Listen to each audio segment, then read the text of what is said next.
I'm Steve Muskell, engineer, scientist, entrepreneur, musician. I have here with me for the second podcast my other daughter, Hannah Muskell. Hannah, welcome. Hello, thank you for having me. I wanted to introduce you.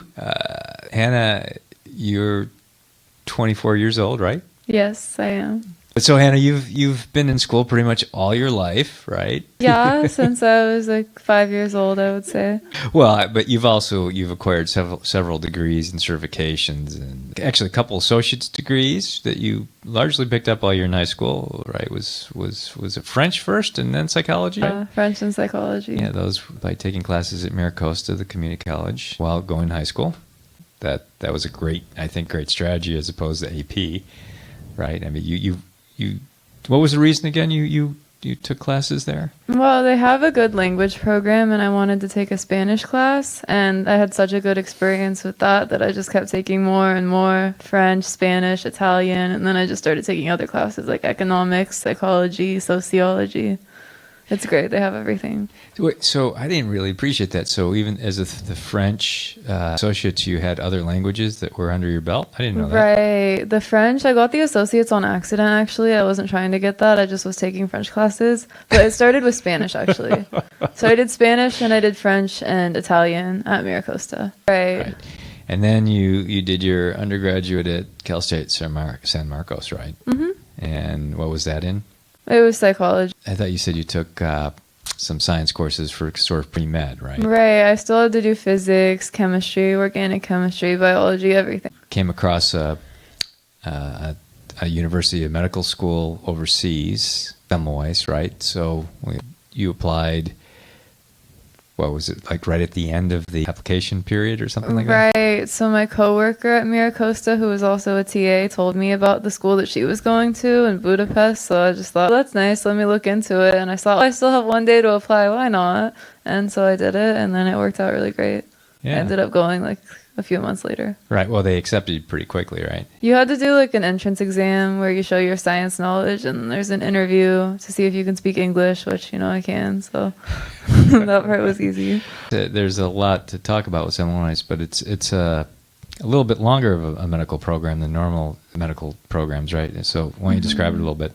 Well, in Europe, the medical school programs are usually 6 years. So the first 3 are theoretical, and then you have 3 years of clinical. And so you've just finished 2 years, right? So you're going in your third. Right. So what do you have facing you this coming year? What have you done classes wide med school, and then they say like after second year like pretty much everything about a normal functioning body, and after third year what can go wrong. So you were learning what can go wrong: pathology, pathophysiology, pharmacology. We're getting into medicine essentially. Yeah.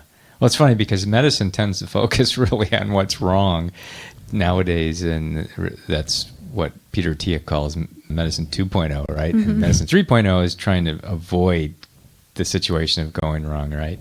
So it's interesting because as you're getting more advanced in your medical training, you're going to be focusing on what goes wrong. But have you found that there's any discussion on wellness or nutrition? Have you had any nutrition courses? Well, in biochemistry, they talked a little bit about nutrition, vitamin deficiencies. So I'm thinking it might come later, but the school does actually a pretty good job talking about nutrition. Yeah. Well, it'd be actually pretty rare. Most med schools throughout the world, including the States especially, have very little nutritional programs. So you'll obviously have to do a lot of that on your own. Right. Okay, so actually at Semmelweis, I'm curious, there's a bunch of international students, right?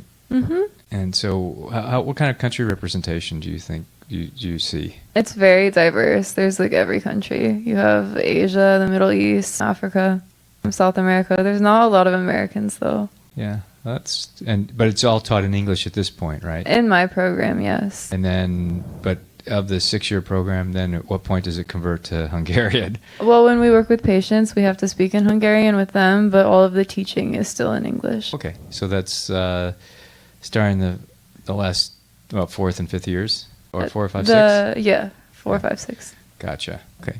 Well, that'll be pretty intense, I'm sure. It might be. Most medical students in the States have to worry about just understanding the conditions, let alone the language, the barrier in between. But in a sense, it's I guess it's a bit like veterinarians, right? When they have to figure out what's wrong with an animal, the animal can't speak to them in English, right? Well, sometimes the patients can't speak either. There's the language barrier. Sometimes patients just lose the ability to speak because of their condition. So it's necessary. Yeah, but it might actually make it where you're actually going to be have to be more perceptive in a lot of ways, right? Mm-hmm. Because the language is not assumed. You'll have to observe a lot more. And I appreciate you probably focus a lot on your own studies and don't interact too much with the other students, but what's your sense on how they're approaching medical school versus how you're approaching it? Like why they go into medicine, you mean? Well, that, and then also, are they generally... Well, first of all, the students that went right from high school, they tend to be younger, right? Right, and 18, 19. Right, and so they had not had the privilege of going to a four-year college program, or many students from different countries were in military or had jobs. But the younger students, you said many of them just failed out, or they just didn't make it? Yeah, so first year there were like 500 students. Now we're down to 200, and it's going to go even lower. Usually about 100 graduate per year. I love that, actually. It's reminiscent because at my engineering school, School of Mines, they let a ton of people in, but then it was survival of the fittest, like 1 or 2 out of 5 or 6 actually made it. And in your case, the people who make it through will pretty much just be the best. Yeah. I think so. Whereas I know that in other medical schools, once you get in, that's the hurdle. Yeah, it's like they kind of say everybody gets in, but no one gets out, Well, that's actually good, because I think that's the way it should be. Mm-hmm. Let people attrition out. I think it's better, you prove yourself through hundreds of exams instead of just, one interview committee with one exam. Yeah. Yeah, so tell me a little bit. You've embarked on some research. Not many students do that, right? They were looking for research assistants, or did you? No, I sought it out, actually, because my professor mentioned doing research with schizophrenia, and then I said, I love schizophrenia. I would love to join the team, and... Yeah. I sent an email the next semester, and I was welcomed onto the team. That's great. It doesn't pay, but it's not for the money. Well, for the moment, but down the road it might, and I'm sure you'll be able to get on publications before you graduate. I hope so. I really hope so. Yeah, publishing is wonderful, especially if you continue to, or I think you express interest in going to research, right? Right. That's what I want to do. Right. Having papers under your belt will go a long way. Mm-hmm. But at the end of the day, even research requires money and funding and grants. So I imagine your research will probably not be at Semmelweis, or will you think it will be at Semmelweis after you graduate? I'm not sure. I mean, there's not a lot of money being funneled into research in Hungary, so I might go to Germany. I'm not sure yet. Yeah. Well, it's something that just keep your eyes open, obviously. So with respect to the research you're doing, I know we touched on this earlier. With respect to the astrocytes, I think you mentioned. That's like their most well-known function, but Astroglide do a lot of other things too. Oh, astroglides? I thought you said astrocytes. Astrocytes, Astroglide, it's like the same thing. Okay. Just different ways of saying it. They play like a really important role in metabolic function with glucose, proteins, the glutamate, the excitatory neurotransmitter. Too much glutamate, seizure. So that's astrocytes are involved. Yeah. But that's an oversimplification, of course. No, you're really looking at the cells that are quite different from what they normally should be, right? I mean, aren't you characterizing? You're trying to characterize at the cellular level. Right. So we're looking at morphology, like the diameter as well as just density. So how many astroglia are there per, micrometer? Well, patients that have been characterized as having schizophrenia, do their astroglides look bigger, smaller? What do they look like? Different? We're still trying to figure out if they're bigger or smaller, but we know that towards the end, in the late stage, you see less of them because of the neurodegeneration. Oh. Like all the cells just die. But in acute cases, when there's acute cases of inflammation, you'll see aggregation. Clumping. So there's so much that we don't know about it. There's only a handful of papers out there about astroglia in this specific region of the brain. Actually, there's nothing about astroglia in this specific region of the brain, but astroglia in the brain. There are a few papers about Huntington's that I read, but nothing with schizophrenia. Well, I think it was, I might be mistaken, but Hippocrates said that all disease starts in the gut, right? And so in the key vagus connection from gut to brain, right? Isn't that the key transport, if you will? If the cells are aggregated and they look different, the morphology is different in the brain, do you also have samples at the gut level for the same patients or not? We're not doing that in our lab right now, but I could suggest it. Yeah, I think it might be interesting because I think it comes down to, again, there's a lot. I know that with autistic patients, they often have irritable bowel syndrome.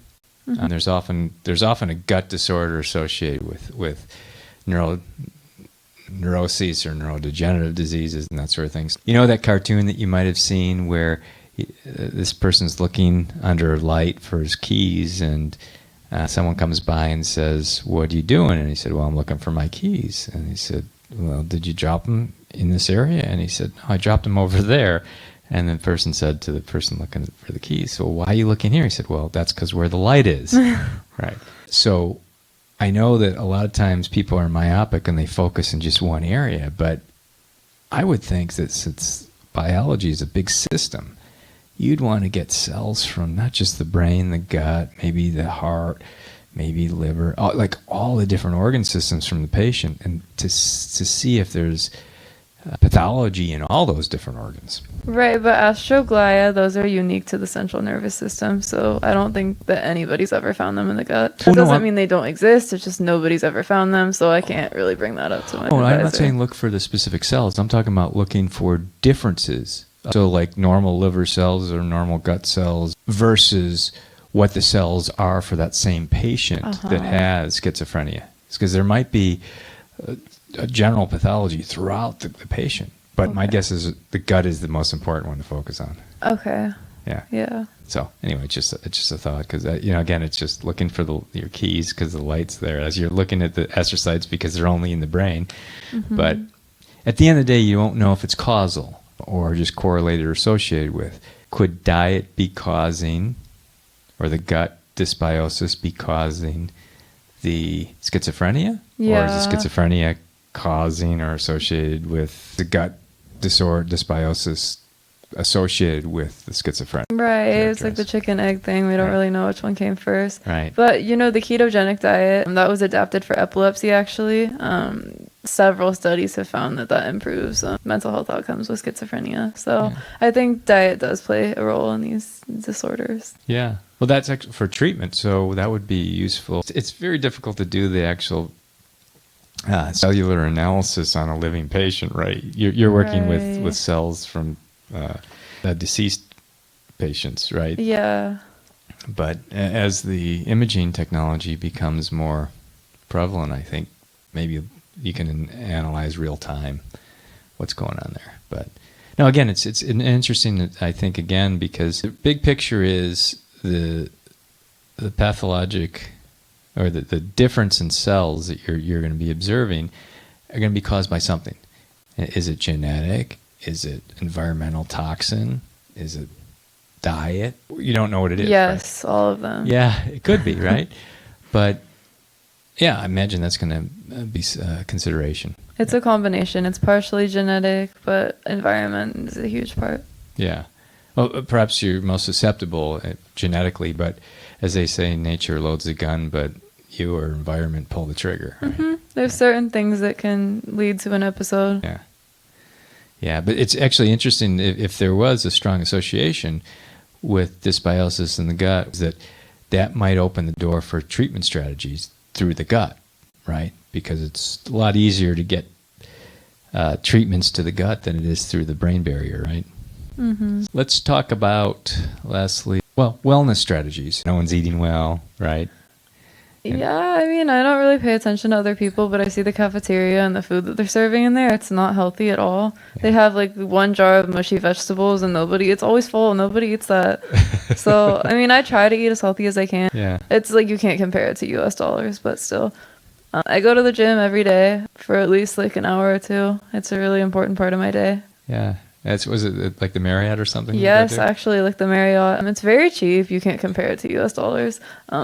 Yeah. I don't know, like $50 a month, I guess. And it's all inclusive. It has like a sauna, steam room, group fitness classes, everything, like a patio to tan on. It's amazing. Wow. That sounds like a spa. It is a spa, but it's expensive by Hungarian standards. So again, not a lot of students do that. I've seen like one or two, some of my students at that gym, Yeah. like from the German program, I think. Well, so I imagine you're not telling many people. You just kind of keep it to yourself. I do, and they say, "Oh, it's way too expensive. No way, I won't go." I'm like, Oh, "Okay, like your wow. loss."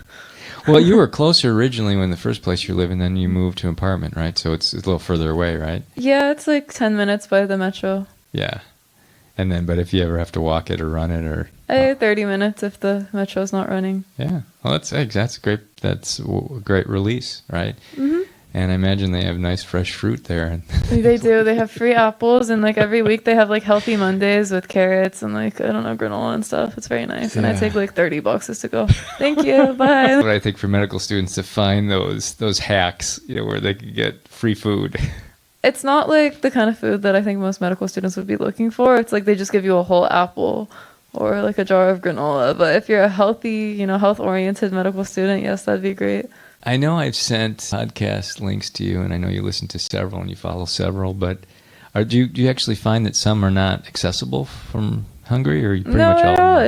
is. Yeah. Like Apple Podcasts, you can Yeah. see everything on there. Okay, that's good. Yeah, because the reality is that's like secondary education, right? It's great. At the gym, I get so bored sometimes, on the treadmill, so I'll just listen to a podcast, and there goes an hour. It's great. Yeah.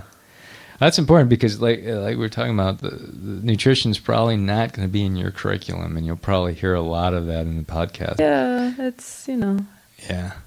But I mean, I really hope that medical school transforms. It's going to take a while in the United States. But, No, it won't happen in the U.S., just given the way that it's structured. They don't Yeah. want people to get healthy. If people get healthy, they lose money. Yeah, It's sick care. It's not health care. that's absolutely right. But the real question is, do you think European schools or Semmelweis, are they going to start transforming to be more well care? No, since they're socialized unfortunately, medicine like anyway? European schools are following the American drug pushing model. Yeah. The teachers don't necessarily agree with that, but it's like the hospitals push. Yeah, yeah. As I said, one tombstone at a time. And those are usually the doctors' tombstones. The ones that train people because that's the way they were trained is always a problem, right? But would you know the professors that you're interacting with, are they younger or are they older? There's a wide range, anywhere from like 40 to 100. There's some like really old ones, but they have some younger ones too. Are they Mostly actually old ones. Do they actually work at the hospital or practicing physicians? No, they're just all professors? researchers. Ah. Everybody's a researcher. Yeah, I wonder how that is in the States. Conventional American medical Yeah, conventional. school. No, I wonder how that is. I wonder how many professors actually are practicing physicians, like clinical I'm physicians. not sure. I Yeah. really don't know. Yeah, it's interesting because I know that just like normal professors in other programs, they're not necessarily practicing in fields because they're full-time teachers, full-time professors. So. Actually, I think I did have a professor that did work with actual patients All right. in biochemistry. Yeah, and what did you get a sense that they were a little more dialed into? It was very clinical. I remember that class. Yeah. Everything was clinically oriented. Like, we're learning about liver cirrhosis. Here's the symptoms. Here's what you're going to see in the clinical setting. Yeah. It was good. I liked that. Like, so coming back to Miracosta, the community college here, I know that's like one of the top paying community colleges in the country. And I think it's largely because of the real estate in the area, like Rancho Santa Fe and all that funds it. But I know a lot of the professors that are attracted to, not just for the dollar, they're also folks that practice in industry in their various fields. So I know they have like a great music program and Everything there is so great. That's why I took so many classes, because all of the professors were so passionate. So I'm like, okay, I'll try this. Wow, this is really interesting. Let me take the next class. It was Yeah. really great. Yeah, I just saw Scott Galloway donated a chunk of money to Berkeley and UCLA, but he specified, it was like $12 million. This is like the last 2 days that I saw this, that he specified these have to be for vocational training in those universities, like trade school type things, and it has to be entirely free. And they didn't want to use that word vocational because it maybe takes away from the elite status, if you will, but non-traditionally we're calling it. But the reality is community colleges are just spot on. They're really focused on what's non-traditional vocational, right? Yeah, I think it really depends on your specialty. You know, in medicine, it's not as important, but if you're going into business, finance, and you want to work on like Goldman Sachs, then Yeah. the name of your university is more important. Yeah. But for medicine, they ask what was your score, where did you do residency, etc. Yeah, that's a good point. So I think, you know, for what it was a good price. I started early, so it was good for me. It's not for everybody, but there's so many paths that everybody can, you know, choose their own.